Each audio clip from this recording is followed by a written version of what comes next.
Fortunate to have with us today Connie Hill, author of From Lump to Laughter, The Story of Grace, is a native of North Carolina who overcame breast cancer when she was diagnosed at age 34.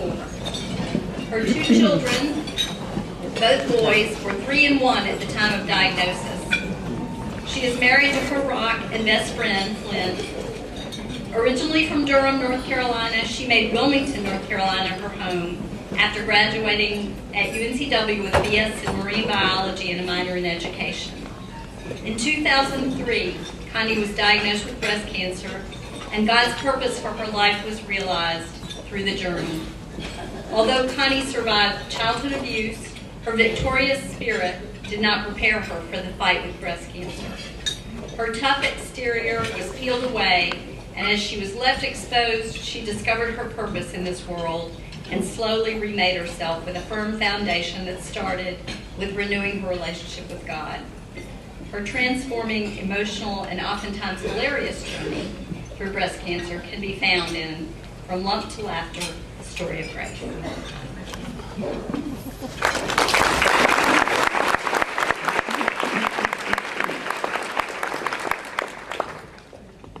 Good afternoon. I already know what y'all are thinking right now. There's a breast cancer survivor that's going to speak to us, and she does not have on her pink. Or you might be thinking, what is she thinking with those yellow shoes? Well, since I'm from the South, us Southern girls like to do it up big and loud, so I like my yellow shoes.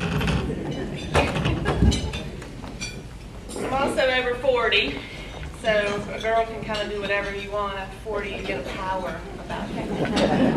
See, those that are laughing are over 40. And finally, I have been a survivor for 7 years, 5 months, 28 days, and I'm all too aware by now that pink represents breast cancer awareness. I'm aware. So I can wear what I darn well please think. I wrote about my journey through breast cancer in the book, From Lump to Laughter, The Story of Grace. It's written through the eyes of an illustrated character named Grace. I think y'all signed her at the front. Let's see. She, along with 2 other illustrated characters, Hope and Faith, share their stories of their journey through breast cancer on our website to help women. From the time I was diagnosed, I wanted to hear, sorry, I keep going this way. I want to walk, is what I want to do.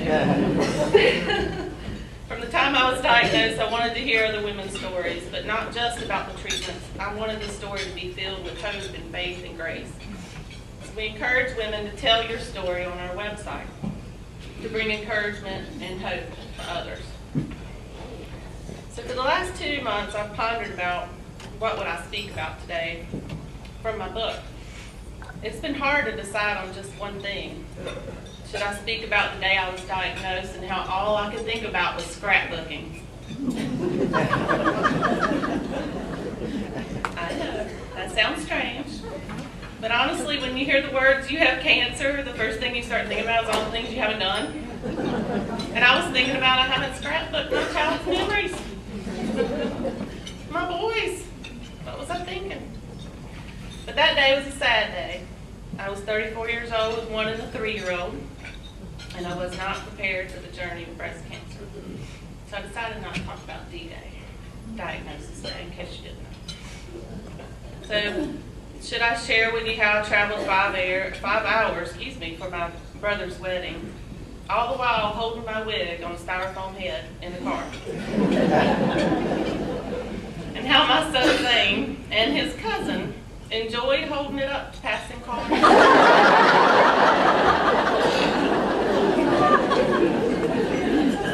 We stopped at Burger King and they looked over at the head and said, "Fries and a Coke?"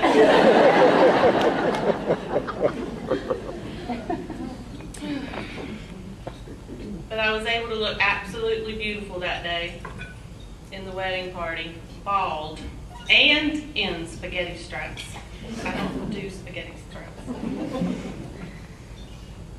I certainly didn't want to focus on the physical aspect of the journey. It was one very long and tedious year of one surgery or treatment or doctor's appointment after another, bilateral mastectomy, reconstruction, chemo, more. Enough said of that. I'm yawning just thinking about talking about all that. All right, so I can tell you about how I heard the Holy Spirit through my journey. I thought I might scare some of you. I certainly scared my husband quite often. I think he was ready to send me somewhere. Or maybe I should tell you about my tree of life that spoke to me during my journey. Yes, I said a speaking tree. I really felt my getting deep with you all today about my spiritual walk may give you the impression I'm off my rocker, so I certainly didn't want to be committed. So you'll have to read about all that. So maybe you'd be interested in hearing my overwhelming story of forgiveness that I write about. How I walked through breast cancer brought me to my knees, made me reflect on pent-up anger, memories of abuse, neglect, and ignorance in my childhood, and how I came to the realization that forgiveness does not mean one must forget. I was finally able to let go and be at peace about what happened to me. But speaking about being released from generational curses today did not seem fitting for this pink day. Last night, Julie Samuels mentioned to me that the theme of the luncheon was strength. So last night, as I was trying to ponder what I was going to speak about, I flipped through my book and I found a chapter that I felt would speak to you about my faith, grace I experienced, hope I held on to. It was humorous, so I don't put you to sleep, and showed the strength I portrayed through my journey. And being the ultimate Southern gal that I am, of course I picked the chapter on hair.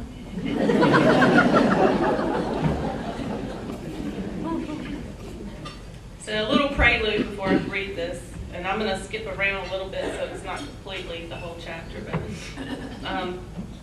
when I decided to undergo treatment, and yes, I decided, I had to think about that, I asked the doctor, will my hair fall out?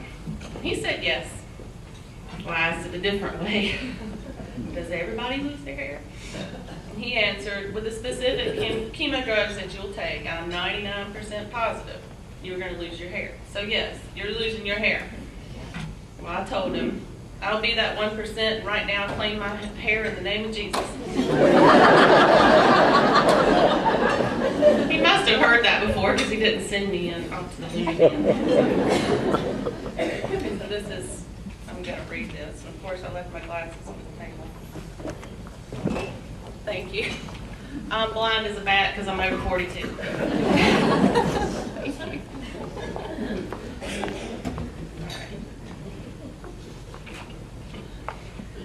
14 days is all it took for my hair to start falling out after my first chemo treatment.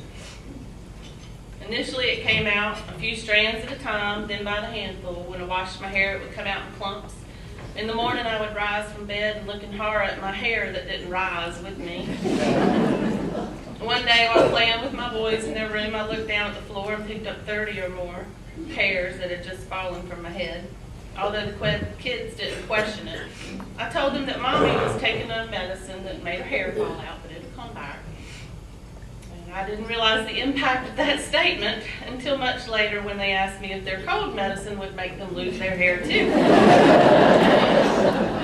So how do you explain that to a child when they're so little? Children are resilient, but they are also very impressionable. They don't have the experiences to rely on for truth and knowledge. They rely on what you tell them. Every word that's spoken is extremely important at this time. Again, they were 1 in 3. I decide I'm going to let my hair fall out, strand by strand. My head itches like crazy, but with every touch of the scalp, I lose more hair. I ponder whether to even wash it anymore. At work, I wonder what others are thinking. My hair clings to my desk chair, it's on my shirt, it's everywhere. Though no one says a word about it, and I don't want them to either.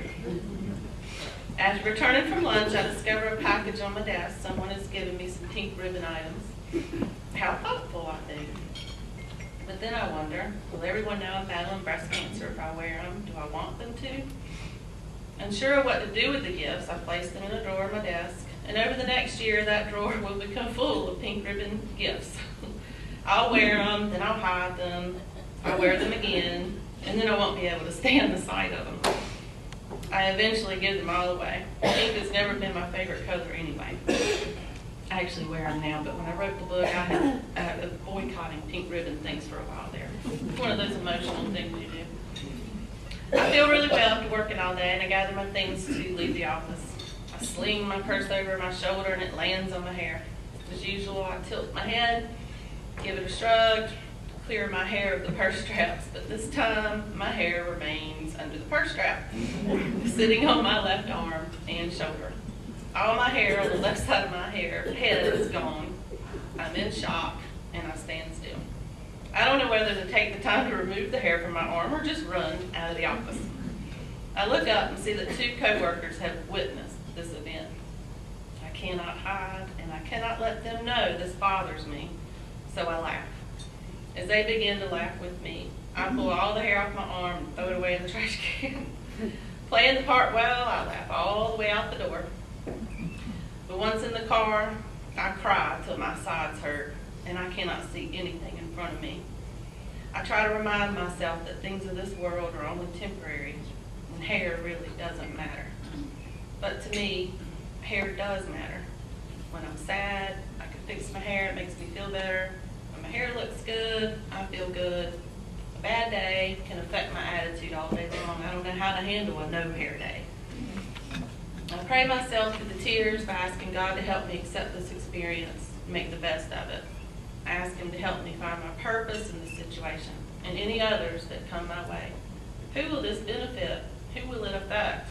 And I immediately feel God respond, many. I pick up the kids from daycare without taking off my sunglasses. No one mentions that my hair is missing on one side, and I love that my children don't notice. In the morning, So after Stone and I get the kids to bed, we talk at length, and with his help, I finally decide to cut my hair short. In the morning, 16-month-old Gabe just stares at me as if he doesn't recognize me. And 3-year-old Zion laughs. I laugh with him, and then Gabe offers a smile of acceptance. For nearly a year, my youngest, Gabe, will not recognize me in photos where I have short hair. He'll point to the photo with the short hair and say, "Lady." If he sees one of me with long hair, he'll point to it and say, "Mommy." I know he's too young to understand that hair can change, and this makes me sad. So I'm going to skip over it.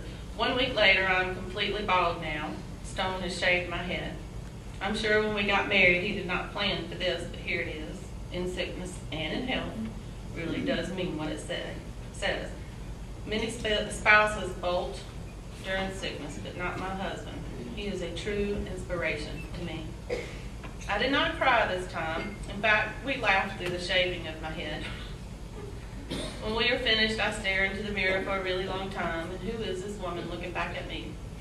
She doesn't resemble me at all. Bald, bloated, and her skin colorless from chemo. Her eyes say she's sad and wise beyond her years. She's tired of being sad. What defines her? How can she start to make a new life for herself? Will she have to change everything? She's scared. She's a fighter. It's in her eyes. What is her purpose? She wants to be a better mother, friend, and wife and friend. She wants to help others always. She is resourceful, thrives on making life easier for others. Can she make life easier for herself?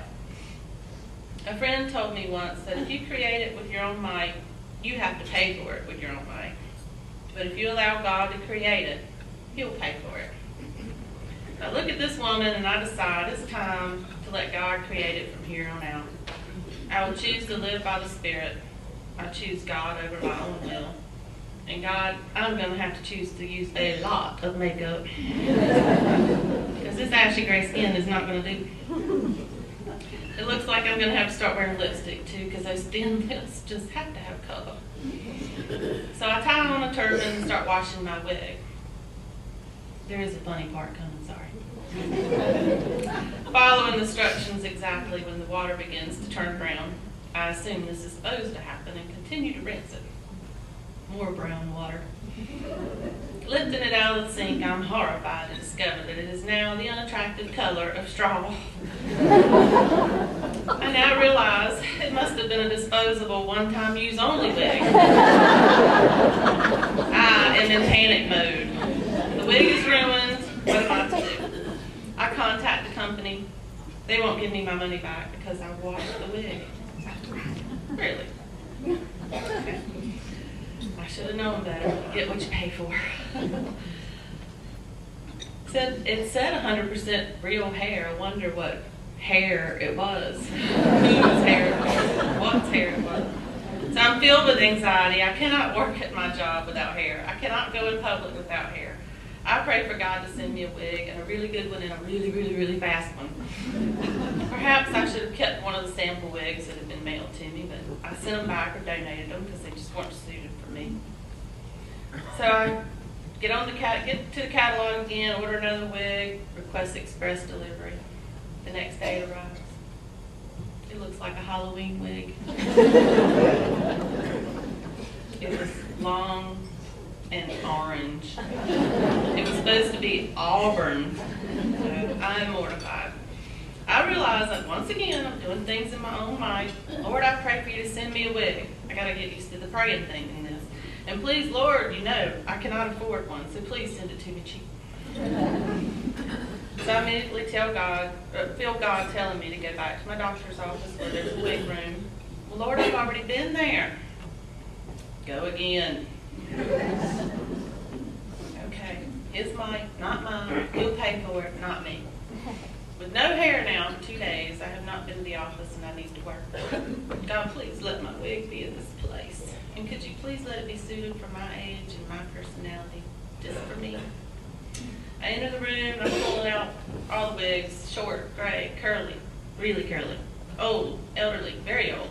And then there it is, a short blonde wig. It is flat, so I can't tell the shape of it, but the label says it's a monolithic scalp and made of 100% real human hair. Jackpot. I'll take this one and see if I can make it work, at least for a few days. I quickly return home where I drop the wig in the sink and wash it, just as my instructions indicate, and no color comes out in the water. That is a good sign. I pat it dry with a towel and then place it on my head wet and give it a shake. Oh my gosh, it even looks good wet. I put a little product in it and let it dry naturally. Cute, short, and sassy. I don't have to do anything to it at all. It was made just for me. I look amazing in it. Thank you, Lord. Thank you, thank you, thank you, thank you, thank you. Stone loves it too when he sees it that evening. We joke at how he's been married to many women lately. Brown hair, no hair, auburn hair. I left out the orange one, and now blonde, because I never wore that one. It seems strange, and I'm so excited about something so silly as a wig, but I cannot wait to wear it tomorrow. It's like a new pair of shoes. When you get them, you just must immediately show them off. So I've told no one in the office.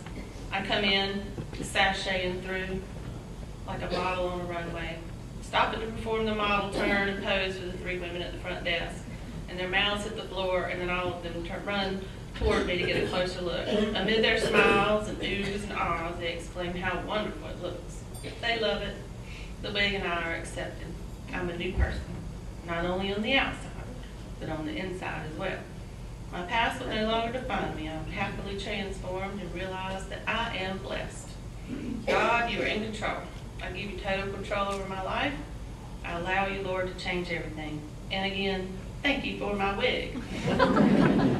So I signed each of my books, Believe in Miracles, I Do. And I write my name.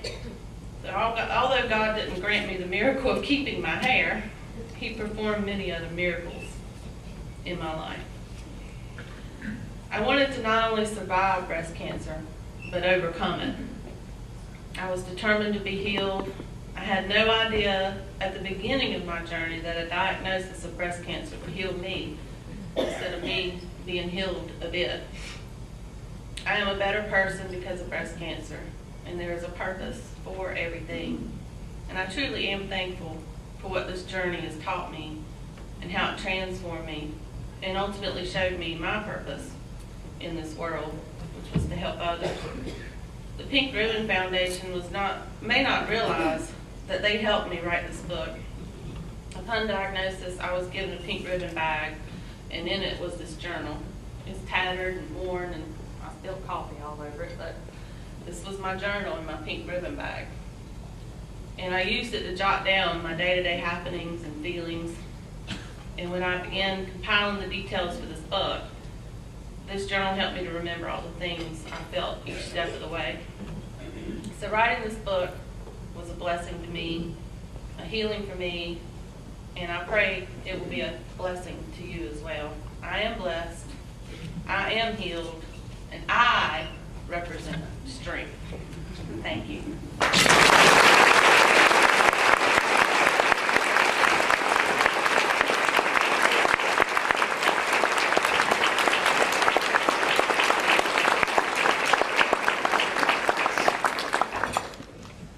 Connie, thank you very much. You're welcome. I was fortunate enough to meet Connie last night. I got her book. I hadn't had a chance to look at it yet, but after hearing those excerpts, Kim and I have a friend who has just been diagnosed with breast cancer, and that's who we got the book for. And I'm sure with your courage and faith and humor, it's going to make a difference to her, so thank you. Thank you. I'm Reed Marshall, I'm chairman of the Hospital Foundation Board, and it's a job worth having. There's 460 or so people in here, and about 10 of us are guys. And until I took this job, it didn't ever occur to me to come here, but this is one wonderful view. I'm up here